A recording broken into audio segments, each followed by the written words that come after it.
Manchester ഇഷ്യൂവുമായി ബന്ധപ്പെട്ട് ഈ പറയുന്ന ഷാമി അൽ ജിഹാദ് അയാളാണ് സസ്പെക്റ്റഡ്. അയാളാണ് വെടിവെച്ച് കൊന്നത്. 2ഓളം പേര് കൊല്ലപ്പെട്ടു, 3ഓളം പേര് സീരിയസ്ലി ഇപ്പോഴും ഇഞ്ചേർഡ് ആണ്. അവരുടെ ആ സംഭവം മാറിയിട്ടില്ല, ആ രീതിയിൽ തന്നെ തുടരുകയാണ്. ചില കാര്യങ്ങളാണ് പുറത്തു വരുന്നത്. അതായത് ഈ സസ്പെക്റ്റ് എന്ന് പറയുന്ന അൽ ജിഹാദ്, ഷാമി അൽ ജിഹാദ്, ഇയാള് ഒരു റേപ്പ് കേസിലെ പ്രതിയായിട്ട് ബെയിൽ ഔട്ടാണ്. റേപ്പ് കേസിലെ പ്രതിയാണ്. ഇയാൾ ബെയിലിലാണ് പുറത്തു നിൽക്കുന്നത്. എന്നിട്ട് ഇയാളുടെ സോഷ്യൽ മീഡിയ ഒക്കെ ഓരോ കാര്യങ്ങൾ പുറത്തു വരുന്നു.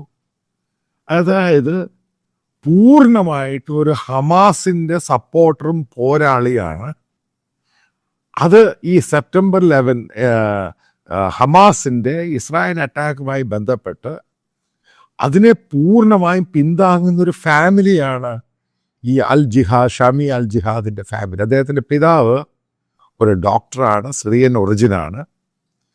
സിറിയൻ MBBS അതായത് മെഡിസിൻ കഴിഞ്ഞിട്ട് ലണ്ടനിൽ പഠിക്കാൻ വന്നു. 1990-കളിലാണ് അയാൾ ലണ്ടനിൽ വരുന്നത്. ഈ പറയുന്ന ഷാമി അൽ ജിഹാദ് ഉൾപ്പെടെയുള്ളവര്.